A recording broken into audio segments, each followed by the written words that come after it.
Dekat ni lah. Ya lah.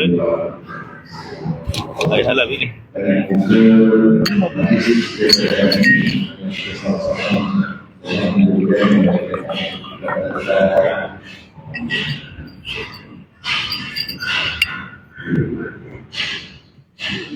Kan bagi pusat aku sudah berhasil.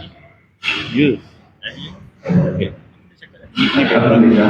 Sekarang adalah Pihak itu yang sebagai daripada masyarakat masjid yang masalah padanya mengucapkan selamat datang dan bersaksikan bersesuai pada yang pertama sekali yang dihormati guru kita pada hari ini iaitu Ustaz Al-Muhyiddin dan Al-Muhyiddin penasihat kuat Ustaz Malaysia, seterusnya kepada guru beliau Ustaz Afwan dan seterusnya kepada semua ahli kalimah dan juga peserta program urusan jenazah. Ni boleh terus dalam virus bersama akhirnya itu masjid yang berada ini baru saja kita bekerja dan juga bagikan masyarakat dan serta semua urusan jenazah manusia. Jadi alhamdulillah pada hari ini kita menjangkakan ada 50 orang menjadikan 50 orang peserta, tapi alhamdulillah hari ini berdasarkan senarai yang diberikan pagi tadi kita ada 170 orang peserta.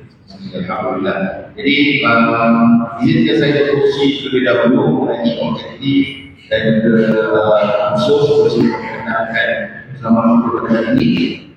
Di sisi ilmu urusan jenazah merupakan fardu kifayah dan ada orang Islam yang sangat penting dan ketiga untuk dikuasai. Berbagai inisiatif telah diadakan kita tahu di masjid-masjid mengenai khusus urusan jenazah. Namun masih ada sedikit yang mempunyai penguasaan yang agak tinggi dalam bab atau ilmu ini. Ini adalah faktor banyakkan program yang diaturkan hanya berkisar tentang teori saja dan kurang menekankan lebih untuk khusus urusan jenazah tadi. Jadi pada hari ini kita khusus yang dibawakan hari ini akan memberikan agenda baru di mana kita akan banyakkan yang bagi juga semua buat dan kekuasaan dia bagi tu kan bagi orang begitu buat bagi dalam uruskan saya gini kan saya gini jadi kita pengalaman lebih 16 tahun sendirinya insyaAllah khusus ini akan berlatih antara jenazah secara baik dan pelaksanaan yang efektif dan simulasi yang jadi pada hari ini saya kasih pembelajaran dengan menghadiri kursus pada hari ini peserta akan mempelajari apa yang perlu dilakukan bila berhadapan dengan seseorang yang sedang berada dalam sakaratul maut. Kedua, tata cara menyelenggarakan jenazah yang baru dilakukan. Ketiga, langkah-langkah urusan dokumentasi berkaitan. Empat rukun urusan jenazah. Dan yang kelima, simulasi urusan jenazah bermula daripada kafan, mandi, solat jenazah sehingga ya. Jadi venue hari ini bila saya cakap sebenarnya masih ada 2 venue. Jadi di sini insyaAllah sama-sama nanti kita akan sama-sama bergerak ke tanah perhubungan sesi 9 beberapa masalah untuk simulasi perhubungan dan salah seorang yang berjuang akan menjadi model untuk perhubungan. InsyaAllah kita akan ada habis antara sedikit saja jadi jangan risau untuk volunteer. Jadi atau cara program kita akan dalam fokus sebentar lagi dengan topik bagaimana berhadapan dengan orang jenazah. sikit dalam buku ni dia kata lagi dan dia kata sambung sebelum 12 hari simple simple sesi soal jawab. Saya minta bantuan dalam fokus sudah ada dalam luas saya. Okey, siapa yang ada dalam luas saya boleh letakkan soalan tuan-tuan dan puan di dalam luas saya saja. So nanti saya sebagai presiden kita insyaAllah akan baca soalan ini. Tapi siapa yang mungkin ada yang mendaftar OI ataupun yang ada dalam luas saya pun boleh tanyakan soalan Q&A ini kita akan buka. Ya, jadi ada dua cara Q&A pada ini sama ada dalam luas saya ataupun dan risau nama negara tidak akan di mention. So PMC lah semua soalan yang maksudnya. So, tadi dia apa soalan yang berkaitan yang menjadi Ya tu. Cuba boleh kita menikah sini. So, Lalu mana? Tapi kalau Allah khusus di udara yang sangat panas, kemudian kita berjalan itu tidak akan jalan sesuatu. Jadi, benchmark nanti bila 20 tahun kalau ada kredit, kita akan masuk kredit, itu semua baru jalan baru ada ke kubur insyaAllah. Jadi, mengenai penceramah, Ustaz Rafi Zainal, ibu saya sebenarnya, pendidikan beliau daripada sekolah menengah SMK Taman Lati dalam sains biologi. Dia beliau juga memiliki diploma dengan staf syariah dan undang-undang di Universitas Kuantan. Sementara beliau bekerja di staf dan usaha syariah di IKM Bani. Dan beliau memiliki diploma kedua dalam subjek sains dan perawatan dan urusan lain ataupun di Philippines Environment and Application Review and Training Center PEU RTC di Manila, Philippines. Beliau berpengalaman dalam menguruskan berbagai jenis jenazah dari selama 18 tahun, bukan sahaja di dalam negara di luar negara. Dia di Aceh uruskan Palu. Di Palu antara jenazah yang saya maksudnya adalah di Nazar Ahmad Hafiz, Ittifaqiyah. ada 2 orang yang kebakaran itu, 6 orang yang tinggal Lemas. Jadi itu ada dan juga orang yang dan bandar di sana. Jadi itu adalah pengalaman.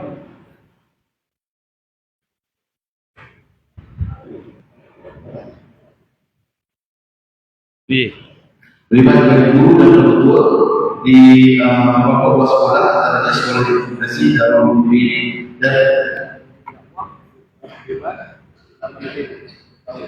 beliau jadi insyaAllah kamu semua ini dan juga Yes.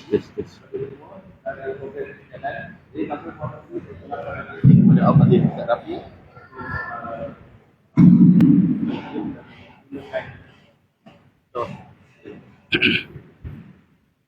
Bismillahirrahmanirrahim. Assalamualaikum warahmatullahi wabarakatuh. Alhamdulillahi rabbil alamin wassalatu wassalamu ala asyrafil anbiya'i wal mursalin wa ala alihi wa sahbihi ajma'in. Ashhadu an la ilaha illallah wahdahu la syarika lah wa ashhadu anna Muhammadan abduhu wa rasuluh. Allahumma shalli ala Muhammad wa ala ali Muhammad. Rabb shrah li sadri wa yassirni amri wahlul lisani yafqahu qawli amma ba'du. Alhamdulillah, kita puji pada Allah. Segala puji bagi Allah Subhanahu wa taala yang melimpahkan rahmatnya kepada kita, mengizinkan kita untuk hadir ke dalam rumahnya yang indah ini di pagi Ahad yang mulia ini. Dalam kesempatan yang ada ini jugalah kita menyertai satu majlis ilmu yang dipayungi oleh malaikat-malaikat Allah Ta'ala, yang didoakan seluruh makhluk Allah langit dan bumi, termasuklah ikan-ikan di laut, binatang-binatang di hutan, serangga-serangga di celah batuan. Semuanya mendoakan kebaikan dan rahmat Allah kepada penuntut ilmu selagi mereka berada di sini sehinggalah ke akhirnya. Selawat dan salam ke atas junjungan besar kita Nabi Muhammad sallallahu alaihi wasallam. Dengan berkat baginda lah kita mendapat nikmat iman, nikmat Islam yang kita pegang hari ini. Mudah-mudahan kita istiqamah di jalannya sehingga di akhirat kelak kita beroleh syafaat Nabi sallallahu alaihi wasallam. Yang saya hormati sahabat saya Tuan Haji Faris selaku pengurusi majlis, moderator kita pada pagi ini. Yang saya kasihi, yang saya hormati barisan jawatankuasa, pengurusi, nazir serta pegawai-pegawai masjid, Tuan Imam, Tuan Bilal, Tuan Siak, serta para peserta yang terdiri mungkin dalam kalangan Tan Sri, Datuk Sri, Datuk Sri, tuan-tuan, puan-puan, kakak-kakak, abang-abang, adik-adik, anak-anak yang dikasihi sekalian. Apa khabar semuanya pagi ni? Terima kasih. Tuan-tuan tak salah program ya? Kenapa nak hadir kursus jenazah? Kan best kalau kursus kahwin atau kursus politeknik. Ya. Jadi tuan-tuan dan puan-puan, ibu-ibu, ayah-ayah yang saya kasih sekalian, sahabat saya Tuan Haji Faris ni orang kuat yang menyusun program saya baru-baru ini di bumi Sabah. Saya asalnya adventure program bersama family 2 minggu di bumi Borneo, Sarawak dan Sabah. Nak jalan-jalan saja. Tapi agung kita bawa balik. Saya bulan lepas dah pergi dah. Dan jadi Tuan Haji Faris kata, Ustaz jangan datang saja, isi program. Dia susunlah program saya di sebelah Tawau, Kunak, Sempurna. Satu hari sampai satu program, 2 program. Jadi ini orang kuat dia. Dan dia juga yang menyusun untuk program hari ini. Saya merupakan penceramah untuk program ataupun kuliah Maghrib di Surau Flora Damansara setiap hari Rabu minggu pertama. Tajuk kitab saya Sakaratul Maut, bersediakah anda menghadapinya, lebih membahaskan tentang fiqh jenazah. Jadi dalam program ini mungkin kita belajar secara teori dan praktikal. Dari segi pencerahan hukum atau kena hadir kuliah Maghrib yang disediakan ya. Tapi kita dah bincang dah separuh kitab dah. Jadi kalau nak start balik nanti kita tengok program lain juga, insya-Allah. Jadi tuan-tuan, puan-puan, ibu ayah yang saya kasih sekalian, bersama kita program pagi ini saya ada bekalkan buku berkulit hijau ini, pengurusan jenazah mudah sahaja. Biasa saya tak bagi buku ni untuk peserta program. Saya bagi buku kecil saja. Kan? Buku kecil tu percuma. Tapi bila saya dimaklumkan program ni, ada fee dia, ada bayaran. Okey, tak apa, kita hargai peserta, bagi buku ni. Buku ni di luar RM35. Tuan-tuan hadir bukan dapat buku je, dapat program lagi, dapat praktik lagi, dan lebih istimewa dapat makan pula 2 kali. Masya-Allah kan. Ya, istimewanya. Saya selalu lalu dekat depan masjid ni. Saya ingat masjid tak siap. Ni masjid ke apa ni tak siap ni kan? Ingatkan sama dengan bangunan belakang ni. Tapi nampak orang semayang kadang-kadang keluar maghrib. Ya, ke masjid ni kan, ke surau. Orang construction tu semayang ke kan. Sekali bila datang tadi saya tengok, Masya Allah cantik rupanya, macam masjid bersih ya. Kubah pun saya tengok daripada jauh, siap ke tak siap masjid ni kan. Masya Allah, rupanya memang didesainkan dalam keadaan macam ni kan. Okey lah, nampak apa, futuristik macam tu lah kan, masa depan punya binaan kan. Baik tuan-tuan dan puan-puan, terima kasih kerana hadir ke dalam program ini. Buku ini sebagai rujukan saja. Nanti sepanjang program kita berpandukan pada media, kita punya skrin di hadapan. Dan saya lebih suka untuk berjalan, berdiri. Kalau ceramah tak apa, kita duduk.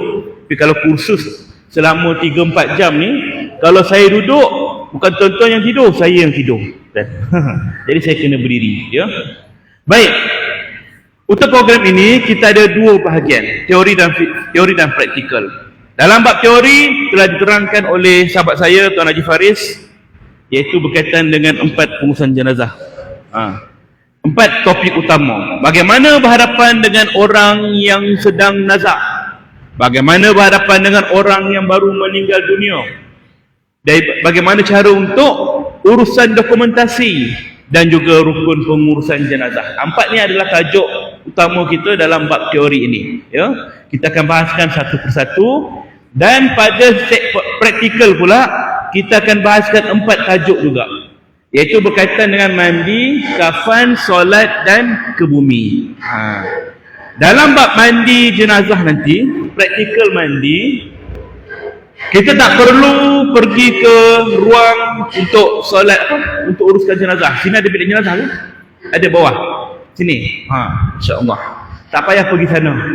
Ya, sebab dalam kursus bersama saya Saya telah menjalankan kursus begini lebih kurang dah hampir 11 tahun, ya, menganjurkan kursus pengurusan jenazah begini. Pengalaman saya, kalau kita buat kursus melibatkan air, mandi jenazah betul-betul, model tu kena mandi, dia akan jadi dua musibah. Ada musibah dia. Musibah pertama, tuan-tuan dan puan-puan banyak main air. Itu confirm. Banyak main air. Pasal apa banyak main air? Dia bukan budak-budak sekolah je suka main air. Orang tua pun suka. Pasal yang jadi model nanti kawan-kawan. Time tu lah dia nak ragging dia. Dia nak dajalkan kawan dia. Kita tak habis cakap lagi, dia dah curah dah air kat muka kawan tu. Itu biasa. Menggelupur kawan tu lemas kan. Belum kira keletek lagi, cuit kaki lagi. Jadi tak jadilah kita punya objektif kita. Lebih kepada santai seronok je. Dia nak mengenai kawan. Ya. Musibah kedua, kalau kita guna air waktu program praktikal mandi nanti, yang jadi model nanti confirm balik demam panas. Demam panas sebab apa? Sebab bukan kerana badi mayat, tapi kerana kesejukan yang melampau. Pasal apa kesejukan yang melampau? Sebab waktu praktikal nantilah tuan-tuan dan puan-puan banyak soal jawab. Ustaz ni air apa? Ustaz berapa banyak air? Berapa jenis air? Kenapa curah kat sini? Kenapa silap kat sini? Lagi banyak soalan dikeluarkan, lagi lama kawan tu kena mandi. Menggigil bila nak habis ni Ustaz. Kita sedaplah tanya yang mandi tu kena. Jadi kita tak guna air. Hanya sekadar simulasi. Cara nak pusingkan mayat ke kanan, ke kiri, nak kuat dia. Jadi macam mana cara dia? Di sini kita perlu bagi penerangan. Maka tak perlu ke sana. Di sini pun dah cukup dah. Ya. Yang kedua, kita akan sentuh dalam bab praktikal kafan jenazah. Dalam bab kafan ini, insya-Allah ada kesempatan saya difahamkan program ini sampai petang, sampai ke kubur. Punyalah semangat AJK Masjid dan juga Tuan Haji Faris ni. Dia nak suruh saya praktik betul-betul kat kubur kan. Tak apalah, kita ikutlah tengok macam mana. Agak semua datanglah ya. Kita sama-sama seorang-seorang masuk kubur. Seorang-seorang kan. Try. Okay, next kan. Ya. Yang kedua nanti kita akan buat kafan. Kafan jenazah 4 kaedah saya akan terangkan. Pertama, kaedah biasa, normal. Normal lah. Biasa kita belajar kat luar, kita tengok orang uruskan jenazah biasa, itu standard lah. Yang kedua, kaedah sekiranya jenazah itu berbadan besar. Macam mana nak letak? Semalam saya kuliah ataupun kursus di Masjid Bandar Sunway. Ya. Peserta yang nak jadi model tu satu orang badan yang besar. Badan dia agak comel. Lebih kurang macam arwah Abang Bucih. Besar badan dia. Boleh ke Ustaz saya jadi model? Kata dia. Panggil kecil-kecil je lah. Kau ingat kau tak meninggal? Saya kata. Ingat yang meninggal ni orang kecil-kecil je. Kadang-kadang bila kita kata siapa nak jadi model, dia budak-budak muda lah. Habis orang tua tak meninggal. Jadi kita praktik lah. Awak jadi model. Okey. Jadi istimewa program semalam, peserta dapat tengok macam mana cara nak bentang kain kalau badan besar. Kalau kita bentang secara biasa, dia akan terbuka bahagian dada ni. Tak muat. Jadi bila adanya kaedah yang kita terangkan, oh begini kaedah dia. Saya di Sabah istimewa. Orang Sabah yang hadir, Masya Allah, di program di Kunak tak silap saya. Peserta yang berdaftar ataupun daftar awal 200 orang. Tapi yang datang 350 orang. Masya Allah, ramai. Dalam ramai-ramai itu, saya tanya siapa yang nak jadi model. Seorang pun zikir, subhanallah, subhanallah, subhanallah. Tak nak terpilih. Daripada hujung jauh, saya nampak sayup dia. Saya Ustaz, tangan dia gini. Siapa tu? Perempuan tu lelaki. Rupanya orang golongan maknyah. Dia ada juga dalam program tu. Dia nak juga. Betul ke ni bang kak? Abang. Mari sini tu. Dia ke depan. Saya kafankan dia. Kawan-kawan dia semua dalam golongan maknyah juga. Kita ni kategori lembut Ustaz. Lembut pun meninggal juga, saya kata kan. Kita uruskan. Jadi yang lembut di mana tempat lain, saya ingat kat Sabah juga kot. Orang yang nak jadi model, kaki sebelah tak ada. Dia OKU, kaki sebelah tak ada. Jadi kita buat dalam keadaan macam mana praktik untuk orang yang kaki sebelah tak ada. Jadi ini keistimewaan dia. Siapa jadi model kita tengok real. Kalau boleh jadi model ni carilah orang yang comel ke, ya, tak kisah orang tua ke muda ke, kan, baru lahir ke, tak kisah, lagi best kan. Baik tuan-tuan, yang ketiga kita akan terangkan pengafanan sekiranya mayat itu dalam keadaan uzur, mayat reput, mayat berdarah, mayat HIV, AIDS, COVID, bagaimanakah cara pelaksanaan dia, kita nak lindung diri kita, kita nak protect dia macam mana, di sini kita akan terangkan. Dan yang keempat, kaedah yang kami gunakan ialah kaedah yang sesuai untuk jenazah lelaki dan perempuan. Sebab satu kerugian bila kita hadir kursus, yang lelaki baca bab lelaki je, yang perempuan saja. Jadi bila berlaku kematian, katakanlah yang meninggal mak kita, yang lelaki pun nak uruskan juga mak dia. Jadi bagaimana kain kafan ni? Kami belajar cara kafan lelaki, lain dengan perempuan. Sama je tuan-tuan dan perempuan. Ada kaedah dia, yang penting tutup aurat. Jadi kita akan terangkan macam mana cara nak buat baju, nak buat kain tudung, kita akan terangkan. Jadi kaedah yang digunakan tu sesuai untuk lelaki dan perempuan, insya-Allah. Jadi boleh praktik. Cuma masalahnya ialah siapa nak jadi modelnya, kan? Siapa nak jadi model nanti, insya-Allah dia dapat 5 kelebihan. Pertama, tak janji ya, panjang umur dia. Panjang umur dia.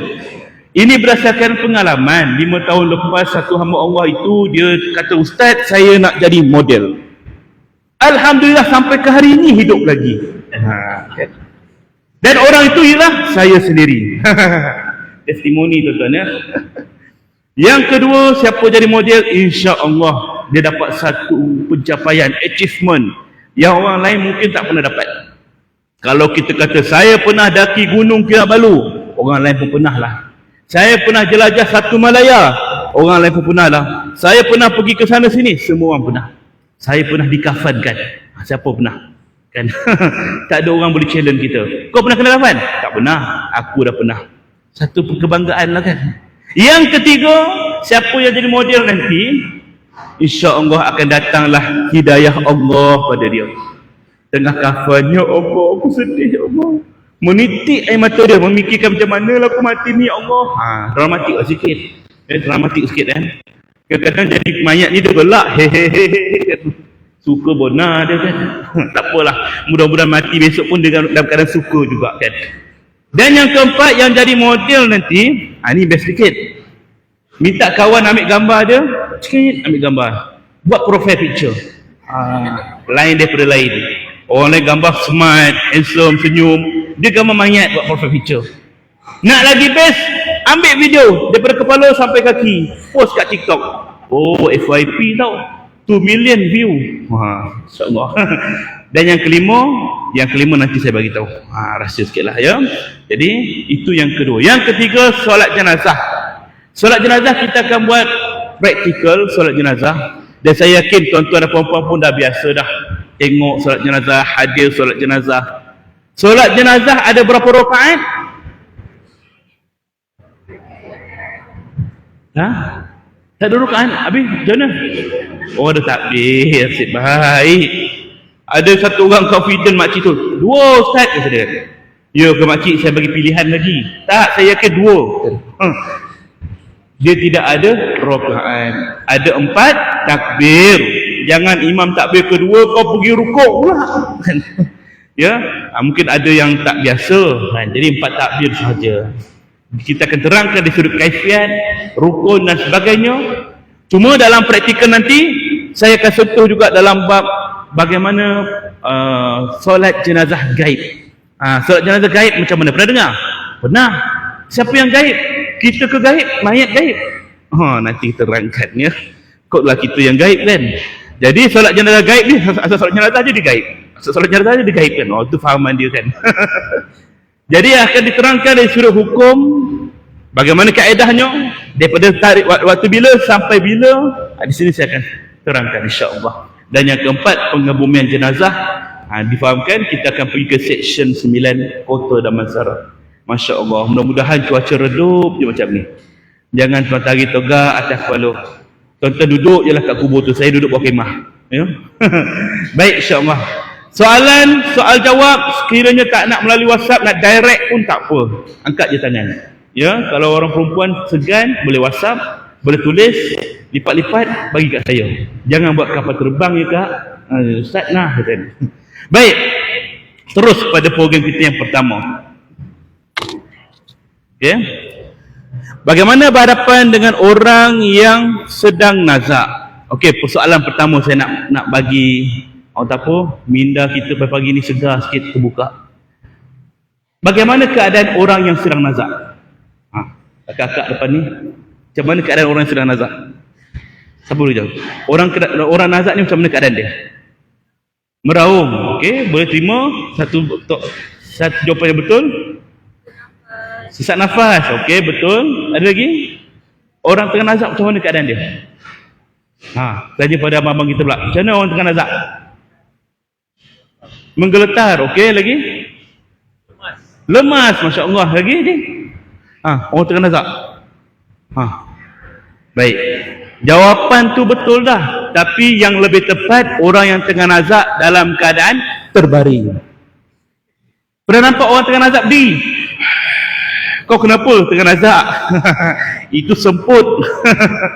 Baik, betul lah tu. Jawapan tadi tu menggeletar, lemas dan sebagainya. Itu adalah antara tanda-tandanya. Orang tengah nazak, biasanya dia terbaring. Waktu itu apa yang perlu kita lakukan? Saya nak guna kontrol saya, tapi katanya tak boleh nak connect. Jadi kita tekan sini je. Talqinkan kalimah la ilaha illallah. Itu yang pertama, kita kena bantu dia. Ya, lakinu mautakum la ilaha illallah. Ajarkan, talqinkan pada orang yang hendak mati ni kalimah la ilaha illallah. Kena ajar pada dia, sebab dia lupa, dia tak ingat. Waktu tu kita ajar pada dia la ilaha illallah. Itu sahaja yang Nabi suruh. Tapi kalau tuan-tuan tengok drama Melayu kita ataupun sinetron Indonesia, mesti mengajar panjang. Pak, ikut saya Pak. Asyhadu an la ilaha illallah. Dia ajar. Yang heran tengah sakit boleh ikut. Asyhadu an la ilaha illallah. Kadang tu siap sambung lagi. Wa asyhadu anna Muhammadur Rasulullah. Aku bersaksi. Ini semua pembongak tuan-tuan. Mana ada orang nak mati mengucap panjang. Tapi kerana drama tu nak jadikan husnul khotimah, bukan setakat mengucap panjang, jari macam ni pun boleh. Kan? Sebab berlakon ikut arahan pengarah. Kalau pengarah kata cut, bangun balik mayat tu. Kenapa tuan? Kurang feeling, buat sekali lagi. 30 kali mati hidup pun tak ada masalah. Sebab berlakon. Hakikatnya Nabi ajar la ilaha illallah saja. La ilaha illallah. Bisikkan dalam keadaan sederhana. Jangan terlalu laju, jangan terlalu perlahan. Kadang-kadang perlahan sangat pun payah, dia tak dapat nak ikut, mendadayu sangat. Ikut saya bang. La ilaha illallah. Itu azan. Silap-silap yang sakit ni lempang kita, cepat sikit. Dan jangan terlalu cepat pula. Ikut saya bang ya. Ahlu zikri fa'lam annahu la ilaha illallah. Tak boleh pula, tak boleh. La ilaha illallah. La ilaha illallah. Begitu zikir satu persatu. Cuba ikut tuan-tuan. La ilaha illallah. Bisikkan dia begitu. Tak perlu menjerit, kita dekatkan mulut kita ke telinganya. Kanan ke kiri tak kisah. Habis kalau orang pekak macam mana? Dah orang pekak pula macam mana? Perlu ke kita buat bahasa isyarat? La ilaha illallah. Ikut. Tak payah. Kita buat begini kerana sunnah Nabi. Nabi suruh kita buat, kita ikut. Adapun yang mengizinkan dia sebut atau tidak, Allah. Itu Allah. Ya? Kenapa kita nak suruh dia sebut? Kenapa kita nak suruh dia pegang? Man kana akhiru kalamihi la ilaha illallah dakhala al-jannah. Barang siapa akhir kalam, dia dapat ucap kalimah la ilaha illallah, masuklah dia ke dalam syurga. Tapi bukan semua orang dapat kalimah ini, tak semua orang. Ya, kerana Allah Taala menyebut dalam Quranul Karim, Yusabbitullahu allazina amanu biqauli sabit fil hayatid dunya wa fil akhirah. Allah dia teguhkan ucapan orang beriman dunia dan akhirat. Kalau orang yang beriman, kalau orang yang beramal soleh, tak ada manusia ajar pada dia pun, dia tetap akan dapat ucap kalimah la ilaha illallah. Bukan kita tak pernah dengar orang yang mati seorang-seorang kat rumah, tahu-tahu 3 hari dah mayat dia, tahu-tahu dah seminggu dah mayat dia mereput kat rumah. Jadi ketika dia mati sendirian kat rumah, siapa yang ajar kalimah la ilaha illallah pada dia? Tak ada orang. Maka Allah yang akan ingatkan dia. Ini pentingnya kita beramal sebelum mati. Wa yudillullahu zalimin. Allah juga bagi ancaman kepada orang-orang yang tidak bertaubat. Allah boleh pusing dia. Wa yudillullahu zalimin. Allah boleh sesatkan dia, orang-orang zalim, bermaksiat, orang yang tak bertaubat, tidak buat amal soleh. Walaupun keliling dia ajar kalimah la ilaha illallah, dia tak akan dapat ucap kalimah ni. Tak akan dapat ucap. Nak sebut tak dapat, tak sebut tak dapat. Wa yaf'alu ma yasha. Allah boleh buat apa sahaja yang dia kehendaki, kerana dia tahu hakikat diri kita yang sebenarnya bagaimana. Allahu akbar. Ini penting ya tuan-tuan ya. Talqinkan kalimah la ilaha illallah. Ada orang punya. Yang kedua, bacakan mana-mana surah dari Al-Quran di sisi pesakit. Surah apa? Tak kisah surah apa pun, kerana Nabi menyebut Al-Quranus Syifa. Quran itu ialah penawar, penyembuh. Bacalah. Surah apa? Al-Fatihah boleh? Boleh baca Al-Fatihah. Qul huwallahu boleh? Boleh. Qul huwallahu ahad boleh. Antara yang disarankan ialah surah Yasin, surah Ar-Ra'd. Antara surah lain, Siti Aisyah radhiyallahu anha ketika Nabi SAW dalam keadaan sakaratul maut, Aisyah di tepinya mengajarkan ataupun membacakan 2 surah, Qul a'udzu birabbil falaq, Qul a'udzu birabbin nas. Al-Falaq dan An-Nas. Siti Aisyah bacakan pada Rasulullah SAW. Maka apa surah pun boleh, kerana itu dapat membantu meringankan urusan keluarnya ruh daripada badan. Yang ketiga, kita tunaikan apa jua hajat pesakit. Apa hajat pesakit? Dia nak minum, bagi minum. Dia nak ABC, bagi ABC. Nak cendol, bagi. Nak durian, bagi. Ikutlah kan. Kadang-kadang dia minta yang bukan. Kalau kita mampu, bagilah. Kalau tak mampu, jangan marah dia. Kau tahu tak sekarang ni bukan musim durian? Kau nak minta musim king, mana aku nak cari? Jangan, sabarlah. Sabar kan, dia sabar, tenang ke dia. Musim king tak ada. Aiskrim durian musim king nak? Bolehlah. Okeylah bagi dia kan. Maknanya kita cuba ikut kemampuan. Kalau tak boleh, jangan sesekali marah. Sebab mengajar ataupun menjaga orang yang sakit ini perlukan kesabaran yang tinggi. Sabar banyak ya. Kadang-kadang kita dah bagi dah. Dia nak makan apa? Durian musangking kita dah. Sudah, kita pula nak cari macam mana ni. Pergilah kita sampai ke mana? Jauh sana, celah Pahang dalam hutan cari durian musangking. Nak cari special. Sampailah dekat Damansara ni. Nah, durian. Dia makan sikit je. Kadang-kadang orang selera ada, kadang-kadang tak ada selera. Makan sikit je. Dah tak nak dah. Agak-agak menyirap tak dah gitu. Aku ni masuk ke hutan cari durian untuk kau, tiba-tiba kau makan stubit aja. Sabar.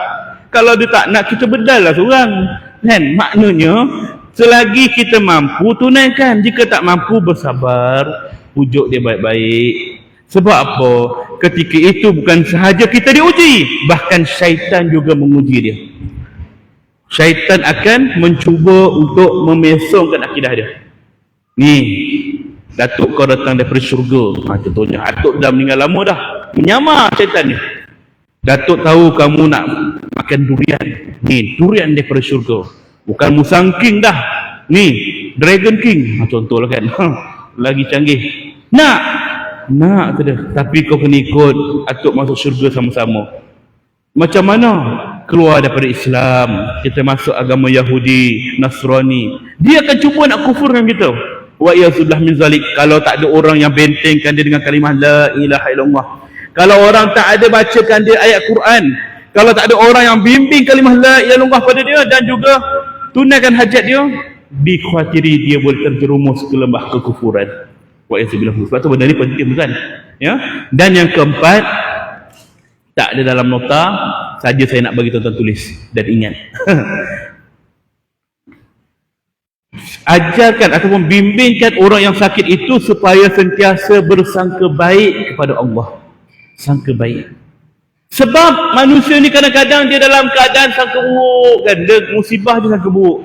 Ya Allah, aku ni dah macam-macam aku buat. Aku semayang jaga, puasa jaga. Tapi kau tetap uji aku macam ni. Sakit ya Allah. Kadang-kadang dia mengeluh, Allah tak sayang aku ni kan.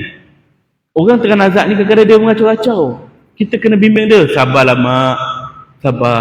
Sakit ni tanda Allah sayang. Allah uji kita tanda Allah sayang. Allah terima amalan kita. Kenapa kita kena bimbing dia sangka baik pada Allah? Kerana ada hadis kursi menyebut Allah Ta'ala akan menurut pada sangkaan hambanya. Kalau hambanya sangka baik pada Allah, maka dia akan dikurniakan kebaikan. Kalau dia sangka buruk pada Allah, maka dia akan dapat keburukan. Maka bimbing dia supaya sentiasa sangka baik pada Allah. Bimbing dia, jangan tinggalkan dia. Ya, kita terutama mak ayah kita kalau nak mati, bimbing dia supaya husnuzon, sangka baik pada Allah Ta'ala. Baik, yang kedua, kita bincang bagaimana hadapan dengan orang yang baru meninggal dunia. Ada soalan setakat ni? Tak ada. Bagus. Tuan Haji, mau memecah rekod. Waalaikumsalam warahmatullahi wabarakatuh. Saya Abdul Aziz. Ya, Tuan Haji. Kalau untuk yang nak ajarkan talqinkan kalimah la ilaha illallah Berapa kali kita nak ajar pada dia? bagaimana sebelum dia meninggal kan? Okey, baik. Undang-undang kan? Ya. Terima kasih. Tuan Haji, kita tanya, berapa kali kita perlu ajar dia? Sebelum dia meninggal, berapa kali kita perlu ajar dia, bimbing dia untuk ucap kalimah la ilaha illallah? Baik, jawapannya ialah sampailah dia boleh sebut. Kalau kita dengar sekali dia sebut la ilaha illallah, maka cukuplah sekadar itu. Jangan kita dah dengar dia sebut la ilaha illallah, alhamdulillah dapat juga dia mengucap. Nah, tasbih sebut lagi la ilaha illallah, tak boleh. Ya, sekali pun cukup. Kerana itu yang kita perlu pegang, akhir kalam. Man kana akhiru kalamihi la ilaha illallah, barang siapa sebut akhir kalamnya la ilaha illallah, dakhalal jannah, masuk dalam syurga. Maknanya kalau ada kalimah lain setelah itu, kita pula tanya dia, nak air? Nak, kata dia. Dia pula sebut nak kan. Maka kenalah sebut balik la ilaha illallah tu. Kan? Begitulah keadaan dia. Dan sekiranya dia tak sebut sampai kesudah tak boleh nak sebut, maka jangan kita putus asa. Kita bimbing dia supaya dia bagi isyarat agar dia terima kalimah tu. Kadang-kadang lidah dia keluh, dia nak sebut tak dapat, ataupun dia pakai pernafasan tu kan, saluran pernafasan tu dia nak sebut tak dapat. Maka kita kata pada dia, kalau dengar kalimah ini, cuba gerakkan jari, klik ke mata ke, kan, bagi isyarat yang diterima. La ilaha illallah, dia pun gerak jari dia. Maka dia pegang kalimah tu. Cukuplah. Maknanya kita tahu bahawa dia masih berpegang pada kalimah itu. Sebab kadang-kadang kemampuan orang lain. Bagaimana pada orang koma, tak sedar, sampai dia mati, ditidurkan. Maka sebelum dia ditidurkan, kita suruh dia mengucap satu hal. Ketika dia dipengsankan itu, kita minta pada Allah, ya Allah, sampaikan kalimah ini pada dia. Mudah-mudahan Allah izinkan untuk dia membawa kalimah ini sehingga dia mati. Allahu a'lam. Ya, ada soalan lain? Ya, Tuan Haji. Dia dah dapat ucap dan kemudian dia macam apa, macam menghukum, macam mulakan lain lah. Itu macam mana? Baiklah. Tanya Tuan Haji ni pula, bagaimana pula kalau orang tu dah mengucap, tapi di saat akhir dia mengelupur, dia menjoget-joget, melolong, cakap perkataan lain, kemudian dia meninggal. Macam mana pula? Di saat itu, ataupun dalam situasi yang lain, kita ajar-ajar dia tak dapat mengucap, ataupun tak dapat bagi isyarat, tahu-tahu dah meninggal. Sama ada dia dapat ucap, kemudian dia ucap perkataan lain, ataupun dia tak dapat mengucap langsung, dia meninggal terus. Maka ketika itu bagaimana kita nak buat? Ketika itu kita bersangka baiklah bahawa dia pegang kalimah itu sampai dia mati. Ketika itu dia sebut kalimah itu. Kalau orang tanya, macam mana bapak dapat ucap tak kalimah tu? Dapat, insya-Allah. Allah izinkan dia dapat ucap. Begitu saja. kita sangka baik, Allah Ta'ala bagi dia izin. InsyaAllah. Ya, Allahu a'lam. Ada lagi soalan? Ya bang. Dah dapat? Sampai dia meninggal. Baik, sekiranya dia dah dapat sebut sekali, tapi dia masih ada nyawa, kita pun nak buat apa? Alhamdulillah, kita duduk relax je kan, minum air. Kenapa? Dia dah dapat ucap dah, okey dah tu kan. Macam tu. Jadi kita di sekelilingnya terus baca Quran, bimbing dia, zikir dia, doa pada Allah, mudahkan urusan dia kan. Jangan tinggalkan dia, takut waktu itulah syaitan ambil alih pula tempat kita. Jadi kita walaupun dapat ucap sekali, kita duduk tepi dia, teruskan baca Quran, bimbing dia, bergilir-gilir, tak payah ramai-ramai macam biasa orang buat ramai-ramai. Sebab bila buat ramai-ramai sekali je, kalau bergilir, okey saya sudah dah, okey abang pula dah, kakak pula. Maknanya sepanjang waktu tu ada orang bersama dengan dia. Ya, Allahu a'lam. Ada soalan? Baik, setakat ni 3-0. Selalunya orang perempuan yang banyak soalan, mungkin nanti dah simpan. Tunggu jap. Baik. Bagaimana harapan orang baru meninggal? Okey, orang baru meninggal, apa kita nak ucap? Orang yang baru meninggal dunia, kita nak ucap apa? Alhamdulillah. Alhamdulillah mati pun kau kan. Kita sebut inna lillah wa inna ilaihi raji'un. Itu kalimah istirja, kalimah musibah. Wa basyirus sabirin allazina idza asabathum musibatun qalu inna lillah wa inna ilaihi raji'un. Beri berita gembira pada orang-orang sabar. Berita gembira kepada orang-orang yang sabar bila mana ditimpakan ujian, musibah padanya, mereka berkata inna lillah wa inna ilaihi raji'un. Sesungguhnya kita datang daripada Allah, pada Allah lah kita kembali. Maka ini kalimah kita bila terima berita kematian dan apa juga musibah yang lain, kesakitan, kehilangan, kekecewaan kan? Itu kalimah dia. Dan inna lillah ini bukan hanya khusus kepada kematian orang Islam. Kalau jiran kita, kawan kita, mutu fami, ahcong yang bukan Islam mati, biasanya kita akan sebut apa? RIP, kata dia. RIP. Komen-komen semua RIP, kata dia. Apa tu RIP tu? RIP Ustaz, kata dia. Rest in peace. Berehatlah kau dengan tenang, bersemadilah dengan aman. Macam itulah maksud dia. Adakah orang yang tidak beriman dia boleh bersemadi dengan tenang? Adakah kita boleh doakan dia? Tentu tak boleh. Jadi apa kita nak ucap? Ucap innalillah wa inna ilaihi rajiun juga, walaupun pada kematian orang kafir, walaupun yang mati itu Yahudi Zionis, innalillah wa inna ilaihi rajiun, sebut. Kerana itulah kalimah musibah, kalimah kita semua datang daripada Allah, pada Allah akan kembali. Perkara ini pernah berlaku kepada zaman Nabi SAW. Ketika mana Rasulullah SAW di sisi pakciknya Abu Talib. Abu Talib ketika diambang sakarat, Nabi pujuk dia, pakcik, masuklah agama Islam, sebutlah la ilaha illallah. Ni pakcik dia masih belum Islam, kafir. Nabi ajar lagi, pujuk dia. Bermaksud kalau kita ada kawan-kawan yang tiba-tiba aksiden, kita di sisinya, dia bukan Islam, ajar juga kalimah la ilaha illallah. Walaupun dia bukan Islam, la ilaha illallah, ucaplah cepat. Tapi pastikan tak ada keluarga dia lah.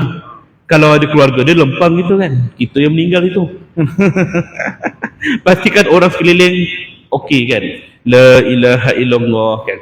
Jadi Nabi ajar dia, tiba-tiba Abu Jahal datang. Ya Abu Talib, jangan kau ikut cakap Muhammad, kau kena kekal dengan agama nenek moyang kita. Abu Jahal pujuk dia. Dan akhirnya Abu Talib memilih kekufuran. Aku kekal dengan agama nenek moyang kita. Maka mati dah dalam keadaan kufur. Lalu Rasulullah berduka cita, sedih, dan dia pun menadah tangan berdoa, ya Allah, ampunkan dosa-dosa pakcikku ini. Nabi nak doakan pakciknya yang mati tanpa iman tadi. Lalu Allah turunkan tegurannya dalam surah Taubah ayat 113. Tidak boleh mana-mana Nabi dan juga orang beriman mendoakan kepada orang musyrik, sekalipun orang musyrik itu kaum keluarganya sendiri. Setelah nyata orang musyrik itu tempatnya di neraka. Allah melarang doakan pada orang musyrik yang dah meninggal dunia. Maka Nabi pun tidak mendoakannya lagi, dan begitu juga kita pun tak boleh doakan. RIP tu doalah tu rest in peace, mana boleh. Maka ucaplah innalillah wa inna ilaihi rajiun. Itu ucapan kita pada dia. Orang kafir kalau dengar kematian kawan Islam dia, ada tak disebut innalillah? Dia tak sebut innalillah, dia sebut RIP, sebab tu ucapan dia. Jadi kita ni kena pegang pada ucapan kita lah, innalillah. Begitu juga pada kematian dia, ya. Allahu alam. Baik. Innalillah ni juga pada semua, bukan pada orang saja. Binatang, kucing kita mati, innalillah rujul. Ikan lagu kita mati, innalillah rujul. Kita terpijak semut mati, innalillah rujul. Rotek motor mati, innalillah rujul. Kan, semua boleh lah kan. Baik, yang kedua, bagaimana tutup mata jenazah. Orang baru meninggal ni mata dia terbuka kan, pandang ke atas. Kita jangan lurus sangat, tengok atas. Benda dia pandang tu, dia tak pandang apa-apa kan. Kenapa dia pandang ke atas? Kerana itu adalah fitrah orang yang meninggal, matanya mesti akan pandang ke atas. Jangan kita tengok mata dia terbuka, ya Allah apalah dosa dia ni, mau terbuka mata dia ni jam. Jangan kita sangka buruk pada dia kan. Jadi perkara ini pernah berlaku di zaman Rasulullah juga. Ketika kematian sahabat Nabi Abu Salamah radhiyallahu anhu. Abu Salamah wafat dalam keadaan matanya terbuka, buka besar.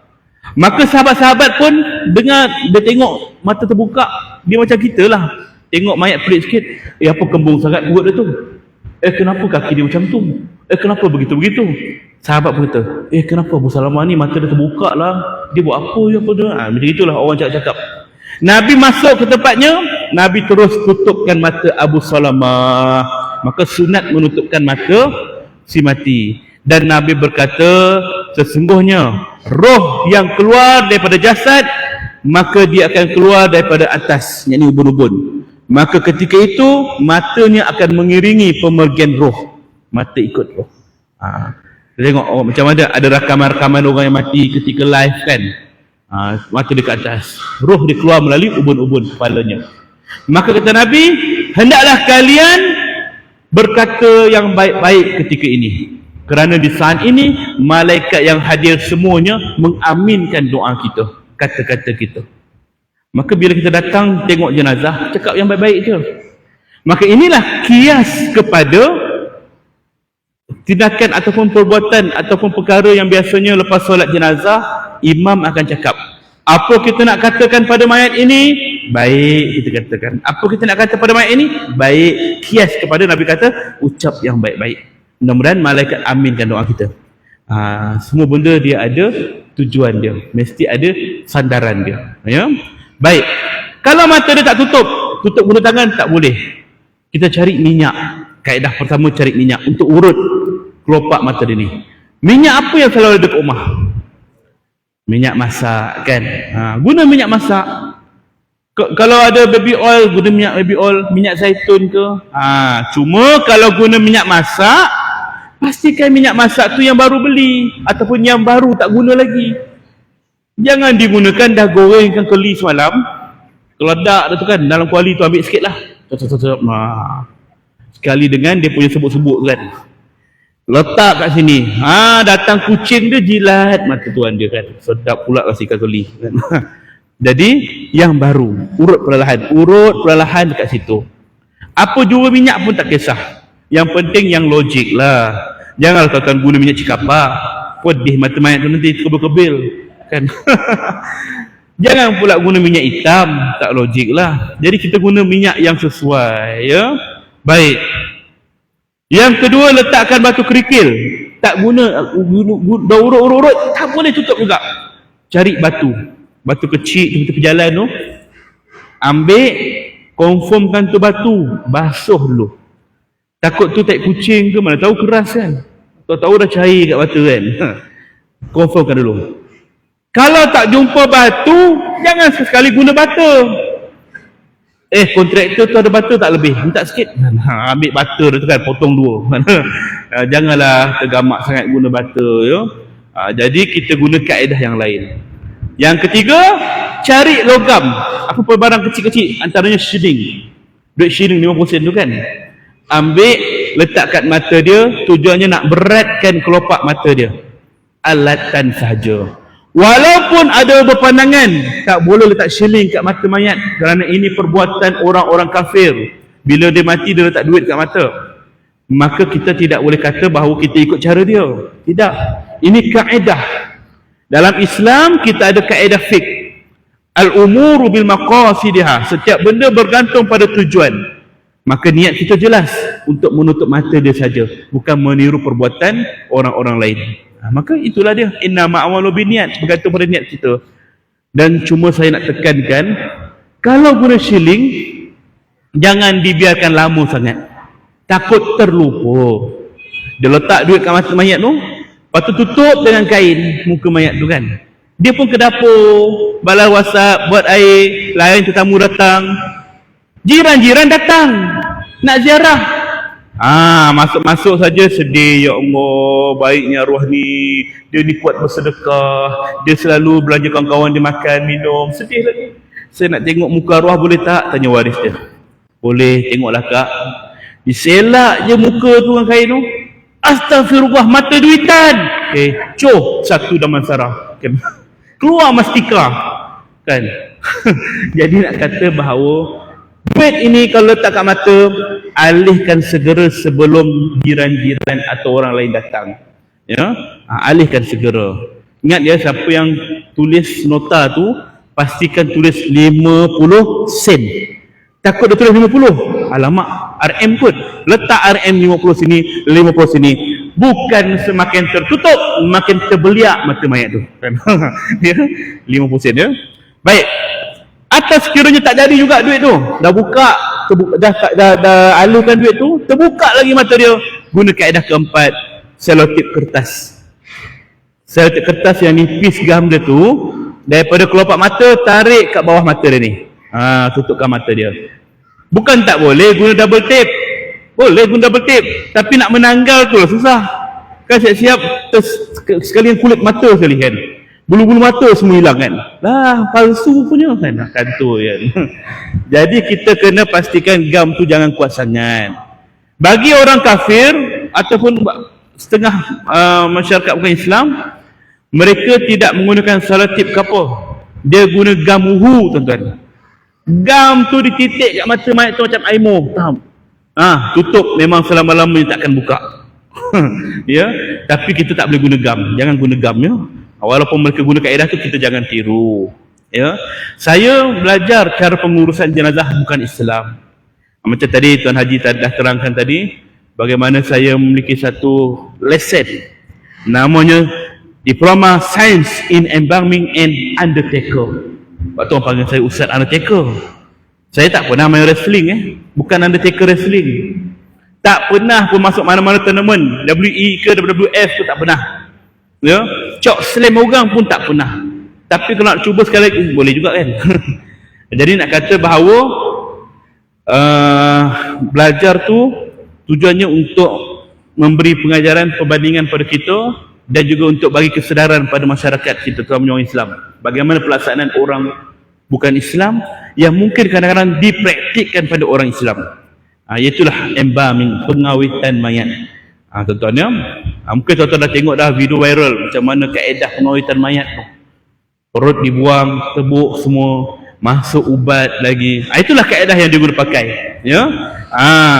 Saya bawa saya punya senjata. Mana senjata saya? Ni dia. Tapi jangan risau, senjata ni tak pernah digunakan. Dia memang untuk kursus saja. Untuk kursus saya tunjukkan. Nampak ya? Mula-mula mayat itu akan dibaringkan, dibogilkan. Kemudian dia akan dibersihkan. Bagiannya kita akan cari 2 urat dalam badan mayat. Sebelum kita pergi ke arah tu, saya baru nak kena bagi penjelasan. Embalming ni satu proses pengawitan mayat. Dia ada 4 kaedah. Pertama namanya surface embalming. Surface embalming ni ialah kita hanya ambil ubat, letak kat kelopak-kelopak mata, rongga-rongga yang terbuka. Itu surface embalming. Yang kedua, hypodermic embalming, iaitu satu keadaan kita masukkan ubat yang dinamakan formalin dalam lebih kurang 4 hingga 5 liter ke dalam badan mayat melalui shrink, cucuk. Dia cucuk tang sini, dia cucuk tang sini, cucuk tang sini, cucuk tang sini, cucuk tang sini. Habis satu badan dia cucuk. 5 liter. Yang ketiga namanya arterial embalming. Arterial embalming ni apa? Yang saya nak cerita ni. 2 urat dalam badan, urat besar akan dikeluarkan. Urat apa? Arteri dan vein. Kat mana nak cari? Sama ada kat tekak ni, atau bawah lengan ni, atau atas ari-ari kita ni, kawasan dialisis orang cuci darah, atau bawah paha. Kawasan famous kita nak buat ialah di tengah-tengah ni, ari-ari. Cungkil keluar, bawa keluar 2 urat tadi. Cungkil keluar, potong kulit kita ni, dia tak akan menyembur darah, darah tak akan keluar. Sebab bila orang mati, dia tidak ada pressure untuk push darah keluar. So kita cungkil 2 urat tadi, kita potong sikit laluan dia, masukkan satu tube yang disambungkan dengan formalin, mesin formalin. Ubat masuk ke dalam arteri. Arteri akan mengalirkan ubat tu ke seluruh badan sebanyak 12 liter. 12 liter.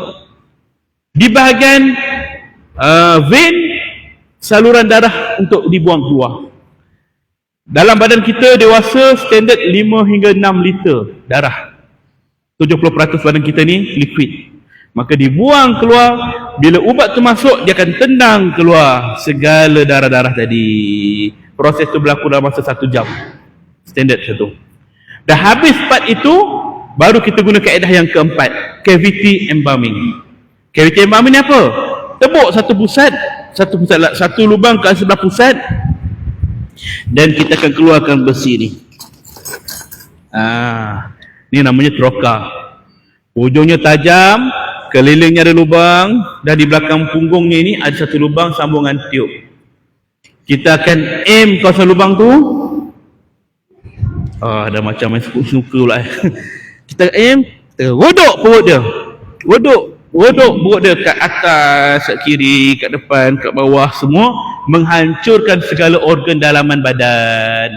Organ apa dalam perut kita? Antaranya kat badan kita ada hati, jantung, limpa, usus, perut, pening kencing, buah pinggang. Semuanya dihancurkan dan dia akan sedut guna vacuum. Sedut guna vacuum memang bukan sedut. Tak. Sedut. Itu kaedah yang lebih pantas lah. Kalau kita guna manual, sedut guna ni. Sambil-sambil kita pusing-pusing tu, fahamlah. Ubat masuk, darah keluar. Itu antara kaedah dia. Ataupun kita guna yang ni untuk sedut. Habis. Ya? Ini kaedah embalming. Setelah selesai, mayat itu akan dijahit luka tadi. Kemudian bagi orang Islam, disiapkan mandi, kafan, dan terus diterbangkan keluar negara. Maka kaedah ini diguna pakai bagi orang Islam yang nak balik ke luar negara. Amalan kita di Malaysia, kita jarang guna kaedah ni. Biasa kalau orang India ke, Pakistan ke, Bangladesh ke, ataupun orang Indonesia yang bekerja kat sini, dia nak balik ke negara asal setelah dia meninggal dunia, kita guna 2 kaedah yang tadi saya sebut, iaitu surface embalming dan hypodermic embalming. Kita tak buang darah dia, kita tak rodok barang dia keluar, kita hanya injection dia. Kaedah ni boleh bertahan 24 hingga 48 jam. Sampai kat sana keluarganya kena cepat kebumikan, tak boleh simpan lama. Tapi kalau masyarakat kita Malaysia, orang Malaysia meninggal di luar negara, pengamalan praktik mereka lebih straight. Walaupun negara jiran Singapura nak bawa balik ikut jalan udara, kalau darat tak ada udara, maka kaedah ini diguna pakai. Iaitulah kaedah cavity embalming dan juga arterial embalming tadi, cucuk dan juga masuk ubat tadi. Ya, maka pilihan di tangan kita. Nabi dah sebut dah, mana meninggal situ ke bumi, jangan bawa balik mayat. Itu maksud dia. Tapi kalau negara tu tak benarkan rakyat asing dikebumikan, kita tak ada pilihan. Contohnya negara China, dia tak bagi orang asing dikebumi kat situ. Ada tanah dia tapi untuk orang dia je. Jadi kalau ada orang asing, bakar. Tak bakar, bawa balik. Terpaksalah kita bawa balik, takkan nak bakar. Maka proses ini juga akan diguna pakai.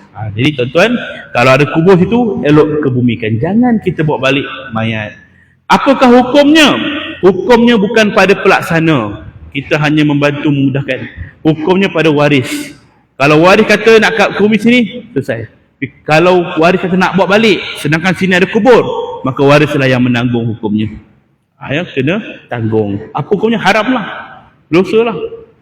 Kalau tak ada tempat nak ke bumi, harus hukumnya. Ya, kena faham kat situ.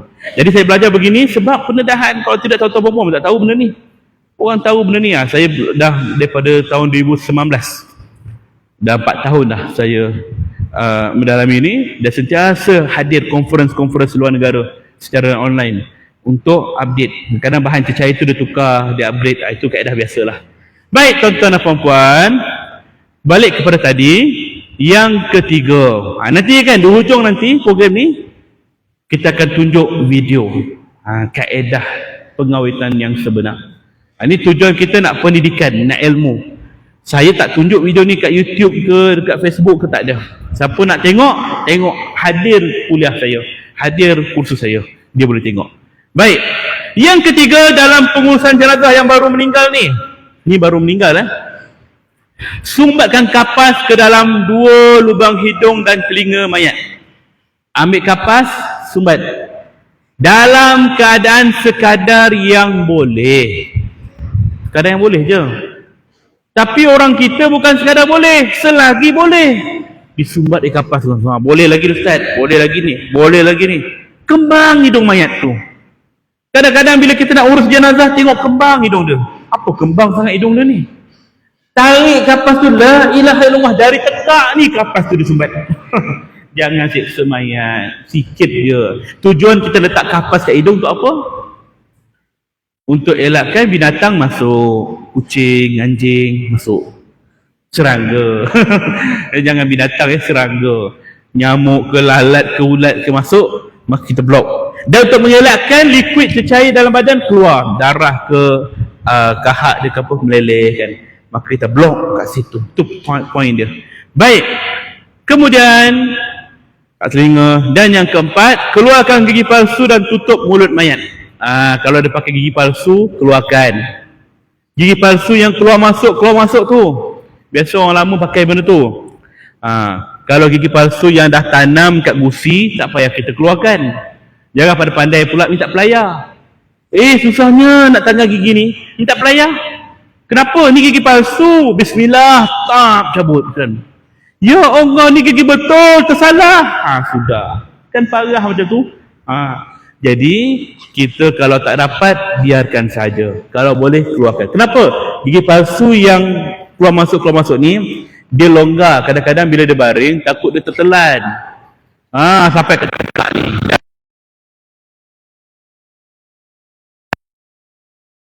Jika ada keperluan nak pakaikan balik, contohnya dah siap mandi kapan, nak pakaikan balik, tak ada masalah, pakailah balik. Boleh pakaikan. Sebab apa? Salah satunya ialah untuk mengelakkan mayat tu dipandang aib. Orang tak tahu pun dia tak ada gigi. Selama ni berkawan tak tahu dia tak ada gigi. Bila dah meninggal, ya Allah, tak ada gigi punya. Elok dia sedih-sedih kawan dia meninggal, jadi ketawa pula kan. Gigi tu tak ada, punya tahu dah. Ya Allah, aku tak tahu pun, patutlah cantik je. Jadi letak balik gigi dekat situ, ya. Termasuklah kalau gigi besi apa? Braces kan. Kalau tak dapat nak cabut, biarkan saja. Jangan pandai-pandai minta ni skureba tu. Skureba, susah sikit dah. Yang ada bunga tu. Cungkir. Kenapa? Nak buka dia punya gigi ni. Tak payah menyusahkan kita je. Biar je dia. Termasuk kalau barang-barang tambahan dalam badan. Contohnya dia ada pakai tattoo gambar naga ke, gambar monyet ke, ataupun dia dulu bukan Islam, ada gambar salib ke. Macam mana kita nak buat? Ada tattoo ni, macam mana nak buat ni? Tattoo berwarna pula tu. Macam mana kita nak buat? Tuan-tuan pergi ke dapur, dapatkan pisau sagat, siat kulit dia hidup-hidup. Jangan buat macam tu ya. Jangan kita siat, jangan kita tonyoh kulit dia. Biarkan sahaja. Tak payah kita buat apa-apa, lalukan air saja. Tak payah beri sangat gosok. Kenapa tu aja? Ni tattoo dia tak hilang. Jangan. Memang tak boleh hilang saja. Biarkan sahaja, ya. Kalau dia rambut dia berwarna merah, kuning, hijau, jalan traffic light kan. Merah, kuning, hijau berwarna. Kita cuba buang, sabunkan kepala dia, cuba buangkan warna tu, tak hilang juga. Ambil mesin rambut tu potong, botakkan kepala dia. Jangan buat begitu. Jangan buat begitu ya. Dia kalau berwarna sekalipun, macam warna pelangi sekalipun, biarkan, lalukan air saja. Kita jangan menyusahkan diri. Kerana apa? Orang kita ni kadang-kadang terlalu lama mandikan jenazah kerana dia fikir, alamak macam mana ni tak sempurna. Tak sempurna. Memang takkan ada yang sempurna. Kita dikatakan wajib ialah meratakan air ke seluruh badan, kawasan yang boleh dicapai. Kadang-kadang orang kita ni beria sangat nak keluarkan najis. Dia dah korek satu hal, ni nak keluarkan najis kat perut ni, nak kena kosongkan ni, dia tekankan macam roti canai. Ya, oh ada lagi ni, ada lagi ni, ya Allah banyak najis ni, lipatkan mayat. Jangan, tak payah kita buat macam tu. Urut boleh. Urut kat mana? Ni belah kiri ni. Urut kita belah kiri ni, saluran najis kita. Urut perlahan. Nak bangunkan mayat boleh? Boleh, sikit saja. Bagi tekanan pada perut supaya keluar najis. Bukan dudukkan dia. Ni beria ku dudukkan mayat. Nasib tak lipat lagi kan? Jangan. Kenapa lama sangat ni? Najis banyak lah. Dah kau tekan perut dia memanglah keluar. Siapa suruh kosongkan najisan perut? Kena ambil sifir mudah. Saya selalu bagi sifir mudah. Tuan-tuan dan puan-puan tahu mandi wajib? Tahu mandi wajib. Tahu mandi wajib, maka tahulah mandi jenazah. Simple. Ketika kita mandi wajib, ada tak kita ambil cotton bud, korek telinga, bawah shower? Kenapa? Aku tengah mandi wajib. Banyaknya kan. Tak payah juga buat pada mayat. Ketika kita mandi wajib, ada tak kita beria sangat tekan perut, kenapa nak buang najis? Korek punggung kita nak keluarkan najis. Kadang-kadang orang tukang mandi ni bukan setakat dia korek, paip tadi masuk kat lubang, serap keluar. Kan senang ustaz, senang abah kau. Sakit mayat tu, jangan buat. Kadang-kadang paip tu sumbat kat hidung, zoom, keluar sini, zoom. Kita waktu mandi wajib ada tak masuk hidung air? Tak ada, jangan buat. Kadang-kadang kalau kita nampak waris orang buat macam tu, tegur, jangan buat macam ni. Tapi kalau kita serahkan urusan jenazah tu pada dia, dia nak buat macam tu juga, kita janganlah melawan sebab kita dah serah pada dia. Sebab itulah perlunya ilmu ni. Bila kata ada ilmu, kita sendiri yang buat. Okey, saya perlukan bantuan Tuan Haji untuk tengok pantau saja. Biar kami anak-anak yang buat. Maka kita tak serahkan urusan daripada dia. Kita nak buat, mungkin dia yang pantau. Kita buatlah dengan lemah lembut. Jadi orang lain buat bukan kata kasar, cuma kadang-kadang kaedah dia tu kita tengok pun, ya kenapa dia buat macam tu? Kenapa macam ni? Kita tak puas hati. Kita buat baru puas hati. Lemah lembut. Jadi saya nak bagi tahu tuan-tuan puan-puan, mandi mayat ni mudah saja. Ratakan air ke seluruh badan, sabun, bilas, siap. Tu saja. Tak payah celah-celah. Celah kuku nak korek, tak payah. Kadang-kadang celah-celah pelipat paha dia je ada 18 lipat. Badan besar, 18 lipat. Kita punya korek ke dasar dia. Lagi, ada lagi. Dia pun tak pernah jejak kat dasar tu. Kita dah sampai dah ke dasar tu kan. Owner badan pun tak pernah jejak kat celah tu kan. Jadi kita tak payah, maknanya ratakan air kawasan yang boleh capai. Kena faham situ ya. Mudah saja urusan jenazah ni. Baik. Keluar kaki palsu, dah tutup mulut jenazah. Tutup mulut jenazah sana. Kalau mulut terbuka, ambil kain panjang, ikat bawah dagu ni naik ke atas. Ikat. Itu namanya ikatan pocong. Ikatan pocong kat sini. Dapat kat orang Malaysia panggil bandar pucung. Semua nak dipucungkan. Pucung Perdana, Pucung Jaya, Pucung ni. Dapat kat orang faham, Felda Pucung, Bukit Pucung. Asalnya ikatan pucung tadi nama dia. Baik. Kemudian yang kelima, kita tukar pakaian mayat dengan pakaian yang bersih dan mudah tanggal. Pakaian mayat ni bersih dan mudah tanggal. Tukar. Kalau dia baru meninggal, badan dia lembut, kita boleh buka baju dia. Cara kita nak buka baju tentulah tangan ke atas. T-shirt orang tu pakai, macam mana kita nak buka baju dia? Mesti tangan dia kena ke atas. Tapi kalau dia dah keras, Nak buat kat atas tak boleh, dia dah beku, dah lock kat sini. Kita nak buat macam mana? Terpaksalah gunting.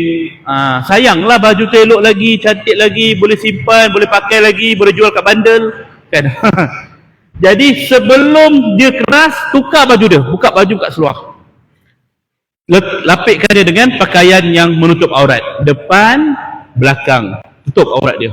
Jangan depan saja, bila angkat nampak aurat belakang. Terutamanya orang perempuan, pakaikan tudung juga pada arwah ni. Ni kadang-kadang bila kita datang nak tengok arwah, buka muka dia, nampak rambut dia mengebang itu. Lah, kenapa tak tutup rambut arwah ni? Tak apalah Ustaz, arwah dulu free hair. Semua orang tahu rambut dia macam mana. Bukan masalah free hair ke tidak, itu bahagian dia. Kita ni bertanggungjawab menjaga aurat dia. Tutup ya. Baik. Kemudian yang keenam, kiamkan tangan dan ikat sendi-sendi jenazah. Kiamkan tangan dia, satu tangan, ikat bahagian tangan ni supaya dia tak jatuh. Yang kedua, luruskan kaki dia, ikat di antara dua lutut ni supaya dia lurus. Dan yang ketiga, ikat dua ibu jari kaki kat bawah dia supaya dia tegak macam ni. Ikat. Perbuatan ikatan ini hanya berlaku sebelum mandi dan kafan. Makna kata bila nak mandi, orang masjid kata besok kot. Okey, besok. Jadi malam ni kita buat macam ni dulu. Ikat supaya dia tetap lurus. Masa kafan mayat tak boleh ikat dah. Waktu kita kafan mayat, kita letak tangan macam ni, walaupun dia jatuh macam ni, tak boleh ikat. Jangan ikat. Jadi kita letak macam ni, kain kita tutup itulah yang akan merapatkan tangan dia. Kain kiri kanan tu. Yang jangan kita ikat tangan dia. Sebab apa tak jangan ikat? Ketika dalam kubur, tali yang di luar pun kita kena longgarkan. Jadi macam mana kita nak longgarkan ikatan dalam? Jadi kita kena fikir kat situ. Ya, jangan ikat. Ikat waktu sebelum mandi kafan. Saya pernah berhadapan satu kes. Saya selalu cerita bab ni dalam mana-mana kursus saya. Satu orang tua meninggal, 90 tahun umur dia. Orang tua meninggal waktu malam. Anak dia bagi tahu kami waktu pagi. Subuh tu orang telefon saya, Ustaz ada kematian, minta standby kat surau. Saya pergi dalam pukul 7 lebih, jenazah dah ada dekat tempat mandi mayat. Kita buka kain yang tutup badan dia, dia masih pakai baju, t-shirt dan kain pelekat. Maknanya daripada semalam pakaian dia begitu tak ditukar. Dan masih ada pampers. Maknanya anak dia tak tukar lagi. Saya tanya anak dia, kenapa abang tak tukar pakaian dia dulu, buka baju dia? Oh, kami tak tahu Ustaz, Ustaz buatlah. Anak dia umur 40, 50, 60. Macam tu lah, sekitar tu. Jadi, anak dia 4 orang lelaki. Kata apalah, saya pun gunting baju dia, buka seluar dia, bersihkan najis dia. Kemudian waktu kita nak mandi jenazah, saya perasan tangan dia dah keras. Begini, tangan dia lurus. Saya nak kiam tak dapat sebab dia kurus sangat. Dan dia tua, takut nanti patah kalau kita paksa. Saya kata pada anak dia, bang, waktu kafan nanti tangan arwah kita akan letak kat tepi, lurus. Tak boleh nak kiam. Anak dia kata, okey Ustaz, kami ikut saja apa yang Ustaz kata. Tapi dalam ramai-ramai anak dia, ada satu orang yang tak setuju. Mungkin anak yang bongsu kot, lelaki, muda sikit. Ustaz, kalau boleh biarlah sempurna ayah kami ni. Cubalah Ustaz ikhtiarkan kiam. Saya kata saya dah cuba dah, memang tak boleh bang. Bukan saya tak nak, memang tak boleh. Saya tahulah tak boleh. Dia kata tak apa Ustaz, saya pernah ikut kursus. Ustaz kat situ kata, kalau tangan dia dah beku, keras, ambil minyak, urut perlahan. Oh, abang dah ikut kursus dah. Kenapa tak buat malam tadi bang? Saya terlupa Ustaz. Itu biasalah tu tuan-tuan. Hadis kursus dah ada dah. Nanti bila berlaku kematian, dia lupa. Itu biasa kan? Ada tuan-tuan haji tu, dia kata kat saya, Ustaz, saya ni 10 tahun saya hadir kursus jenazah. 10 sijil saya kat rumah tu. Oh, ada asyad haji ni, banyak ilmu ni. Berapa banyak dah urus mayat? Seorang pun tak pernah. Tak pernah, tak berani. Ilmu dah ada, yakin tu tak ada pula. Kadang-kadang kita kena pupuk lah yakin tu. Okay, balik pada tadi. Jadi anak dia tadi kata dia urut tangan bapak dia perlahan. Lama lah kita tengok dia buat. Bang, kalau tak dapat jangan kita paksa. Boleh. Adik-adik lain tengok je kan dia buat. Dia ayun sekali bapak dia tangan. 1, 2, pam, terdengar bunyi patah. kuat. Longgar tangan bapak dia. Tergamam semua orang. Dan semua pandang saya. Apa salah aku pula? Kau yang buat. Aku dah cakap dah, tak, jangan buat, kau degil. Anak dia yang sulung kata, Ustaz, patah ke tu? Dia bagi saya soalan kebat. Saya kalau sendiri, Ustaz patah ke tu kan? Saya pandang muka masing-masing merah dah. Muka adik dia yang buat tu muka pucat. Lagi pucat daripada bapak dia. Menggigil kan? Dia tahu dia salah kan, bergigil, macam mana nak buat? Ustaz patah ke tu? Tanya dia lagi kan. Saya waktu tu dah keluar dah apa ni, ilmu ulum hadis, tafsir Quran, fiqh semasa, apa benda tak ada jawapan pun. Kan cari dalam lacin. Apa aku jawab ni? Saya pun raba tangan dia, pegang tangan dia. Saya tengok keadaan tegang. Datang. Oh bang, relax. Saya dah check, tak patah pun. Tak patah, kami dengar Ustaz bunyi kuat. Bang, sabar.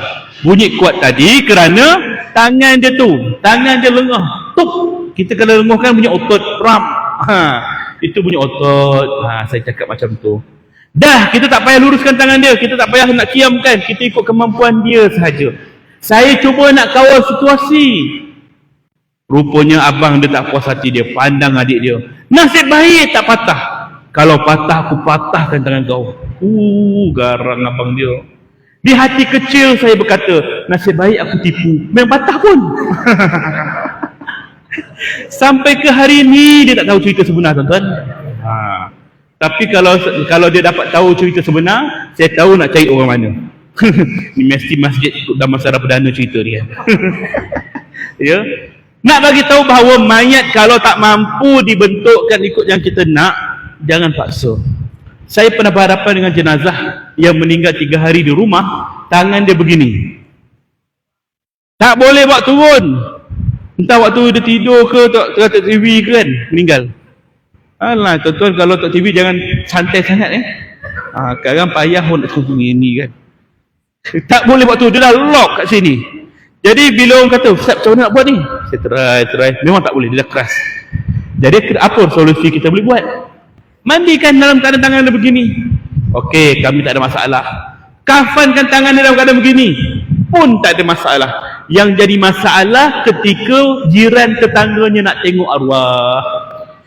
Datang seorang makcik tu. Apa kombang bona kepala budak ni? Kata dia, sudah dia tegur pula kan. Makcik tu bukan kepala tu, tangan dia. Astagfirullah, mulut jahat, kata dia. Tahu pun mulut jahat kan. Lepas tu kita kata, kalau tengok jenazah, ziarah orang mati, kita jaga mulut kita. Jangan kita tegur-tegur lah. Tak ada je tukang mandi tu sesaja nak buat macam tu. Okey, tangan dia begini kita buat. Tak. Okey, kali ni mayat ni kaki kita lipat macam ni. Tak ada. Mesti ada sebab. Tak ada sesaja orang buat macam tu. Kita diam je lah. Man. Nak menjaga air muka waris-waris juga. Saya pernah jumpa satu tim saya lah dekat Terengganu. Kita ada tim dekat Terengganu. SPJM ni seluruh negara ada tim. Dia hantar gambar WhatsApp. Satu orang dia tunjuk gambar macam bongkah macam ni. Apa tu? Mayat ke? Dia buka kain, mayat dalam keadaan bersila. Orang tua. Mati ke tu? Mati Ustaz. Bersila macam tuan-tuan bersila sekarang ni. Tunduk bongkok gitu bersila. Kenapa tak baringkan dia? Tak boleh baring Ustaz. Dia dah keras, bersila macam tu. Macam mana nak buat ni? Waris tak ada? Waris tak ada. Jadi terpaksalah dia mandikan dalam keadaan bersila. Saya kata uruskanlah ikut kemampuan dia. Dia mandikan mayat dalam keadaan bersila, tak ada masalah Ustaz. Dia kafankan mayat dalam keadaan bersila pun tak ada masalah Ustaz. Tapi masalah yang muncul besar ialah waktu dia nak solat jenazah. Bayangkan dia solat, mayat bersila pada. Allah, tutup mata dia. Kan jadi tuan. Ini pengalaman. Saya nak bagi tahu bahawa mungkin kita belajar biasanya nampak jenazah normal. Tapi di luar sana macam-macam bentuk jenazah. Ada yang hancur, ada yang pecah, ada yang busuk, ada yang reput, ada yang berulat, ada yang berair. Maka kita kena luaskan skop pengurusan jenazah kita. Waktu saya dedahkan hari ini tentang bukan pengurusan jenazah biasa saja, termasuk jenazah kronik. Macam mana kalau kita dipanggil untuk uruskan jenazah yang reput, berbau, 5 hari meninggal? Bau dahsyat betul. badan kita kalau sehari simpan pun badan dah bau keluar. Kerana apa? Badan kita akan mula mereput dari bahagian dalam. Bila bahagian dalam mula mereput, di luar ini akan mula tangan kita ni akan mula tersiat, kulit kita akan mula rapuh. Kulit manusia ada 3 lapis. Lapisan pertama yang sekarang ni kita ada ni. Lapisan yang kedua kalau kita siat, dia berwarna putih dalam kita. Hakikat kita sebenarnya putih tuan-tuan. Kita ni semua putih. Cuma kulit kita je tak tukar-tukar lagi kan? Jadi siapa nak putih, tak payah pakai produk-produk putih ke apa, siat je kulit tu kan? Ya. Kulit putih ini di bawahnya itu ada kulit yang ketiga. Di antara lapisan kedua dan ketiga ni, dia ada satu cecair air. Air tu bila orang dah mati, bercampur dengan nanah, bercampur dengan darah, dia sangat busuk. Namanya air malar. Nama dia air malar. Dia bukan malar segar. Itu kelas FM. Air malar. Air malar ni kalau terkena pada tangan kita, cucilah guna sabun pun takkan hilang. Cuci guna tanah, bau hilang.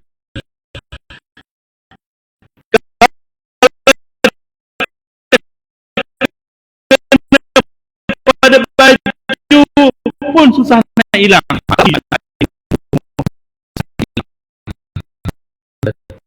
Masuk badan kita ni mati lagi kita mayat begitu tuan, jangan kita acah-acah. Acah-acah kena? Boleh masuk tak? Boleh. Dia pun masuk dalam rumah orang tu, bau aroma dia, ya Allah tak tahan, keluar balik. Astagfirullahaladzim. Masuk balik, tak tahan lah, keluar balik. Itu acah-acah tu, masuk keluar, confirm muntah. Sebab tak tahan. Udara kotor, bersih. Jadi macam mana nak buat? Tips dia ialah masuk dalam rumah tu jangan keluar-keluar. Masuk, jangan keluar. Kunci pintu. Tap kunci. Supaya kita tak boleh lari. Hidu bau tu. Tak nafas. Berair mata, gelegak otak. Hujungnya telan liur sikit. Tu tips tu kan. Kemudian bernafas macam biasa. InsyaAllah kita boleh kawal situasi kita. Cuma tips ni tuan-tuan kena pegang, jangan tuan-tuan salah pula. Saya kata hidu bau yang ada sekeliling, jangan tuan-tuan hidu mayat tu. Itu pandai nama dia. Saya tak pernah buat. Dan saya nak buat benda tu pun, saya akan pakai 2-3 face mask. Jangan tuan-tuan serahdi macam tu dia buka kan. Dan juga letaklah sikit minyak cakapak ke beberapa ke apa kat hidung tu. Janganlah kita sedut begitu je, pitam kita, ya. Supaya kita nak hilangkan mual tu saja. Angkat mayat yang reput ni tak boleh pegang. Kalau kita pakai glove sekalipun, glove pun tak boleh pegang sebab dia licin. Maka kena lapik dengan kain tu yang akan gripkan dia, baru kita angkat mayat guna kain, jangan pegang kain. Letakkan dia atas kain, orang pergi kanan angkat kain tu. Begitu kaedah dia. Itu cara nak uruskan mayat daripada tempat dia meninggal ke tempat nak mandi kafan. Terus tempat mandi, jangan kita biarkan dia lama-lama. Buka baju dia, letak dalam plastik hitam, buang segala apa barang-barang ada tu, buang je. Ulat-ulat yang ada tu pedulikan. Jangan kita nak sibuk-sibuk nak kutip seko-seko. Tu ada seko lagi tu, seko tu. Biar je. Mana yang jatuh biar, badan atas badan pun biar. Kita curah air, dia jatuh lah. Kalau tak jatuh pun biar je. Kulit-kulit yang jatuh tu kita ambil, kutip, letakkan tepi dulu. Rambut dia yang jatuh bubur tu kutip, letakkan tepi dulu. Dah siap mandi, dalam kain kafan masukkan balik tepi dia. Kalau banyak lah. Kalau setakat selai 2 helai rambut tak payahlah kita kejar. Tu rambut selai tu kutip, dah masuk lubang dah. Biarlah. Tak payah, selai 2 helai tak payah. Segumpal tu kita ambil. Okey, itu cara dia. Mayat tu kita kena letakkan kain kafan. Nanti kita tunjuk waktu praktikal ni, kita tunjuk lebih jelas. Alright. Okey, kita nak kejar masa, dah 10.30. Saya cuba nak habiskan ini dulu. Letakkan satu benda yang sederhana berat di atas perut mayat. Okey, biasanya orang letak apa kat perut mayat? Gunting. Orang letak kat atas perut mayat. Kenapa gunting? Sebab gunting ni dia biasanya logam, jadi dia berat. Tujuan kita letakkan barang-barang atas perut mayat untuk mengelakkan perut dia kembung. letakkan benda sana berat. Tak semestinya gunting. Kenapa orang selalu letak gunting? Sebab mudah. Kadang-kadang tukang mandi tanya, ada gunting tak kat rumah ni? Tu kat perut mak tu. Senang orang capai, tu je kan? Tak letak gunting pun tak apa. Nak letak mic boleh, nak letak telefon boleh, nak letak remote aircon pun boleh. Yang logik. Jangan pergi letak LCD pula. Yang logik. Jangan letak Al-Quran, jangan letak Yasin, jangan letak kitab-kitab kat perut mayat. Kadang orang letak kat bawah tu, kita rasa apa ni? Tengok surah Yasin, Quran. Tak elok ya, bukan tempat situ. Jangan letak kat kepala mayat, tak ada guna. Orang nak baca, ambil kat rak. Jangan letak kat situ sebagai kononnya apa nak berkat ke apa ke. Tak ada manfaat pun letak kat situ. Tempat Quran apa Yasin ke apa, ada tempat dia sendiri, dalam rak ke, dalam bekas ke. Jangan letak kat atas situ. Baik, kemudian yang ke-8 terakhir, kita gunakan wangi-wangian untuk menutup bau jenazah. Bau mayat ni dia akan mula membusuk. Sebab tu orang dulu dia bakar bukhur, cendana ataupun kabarus atau kemenyan untuk wangian satu rumah, menutup bau mayat. Kita masuk kat rumah-rumah kampung dulu, kalau ada orang meninggal, bau kemenyan. Kenapa ya? Seram lah kita bau kemenyan ni. Sebab bau kemenyan ni seram. Sebab kemenyan ni kuat bau dia. Maka bau mayat kita hilang. Tapi sekarang ni orang takut guna kemenyan. Takut kan? Seram lah sampai bau-bau kat rumah kan. Sebenarnya untuk menutup bau mayat. Zaman sekarang jarang dah orang bakar-bakar kemenyan ke apa. Dia gantung kat dinding je. 5 minit MB pure kan. Boleh lah kan. Boleh, tak ada masalah. Ataupun kita ambil daun pandan, racik daun pandan tu letak dalam bekas tepi mayat pun boleh, bau dia naik. Itu cara kaedah untuk menutup bau mayat. Okey, habis bab yang kedua. Nanti kita sambung urusan dokumentasi. Mungkin kita rehat dulu. Ya Tuan Haji, kita rehat dulu. Kita rest dalam masa berapa minit? Sejam? Sejam cukup sejam? Sejam tu balik-balik je. 10-15 minit boleh lah kot ya. InsyaAllah. Okey. Assalamualaikum warahmatullahi wabarakatuh. Tuan Haji. Postmortem, okey. Kita macam bagi waris kan. Boleh tak kita menghalang pihak kuasa macam hospital? Baik. Tuan Haji tanya postmortem, boleh tak kita menghalang pihak berkuasa, polis dan sebagainya supaya jangan bedah siasat keluarga saya ni? Boleh ke tidak? Kita nantikan jawapannya selepas ini.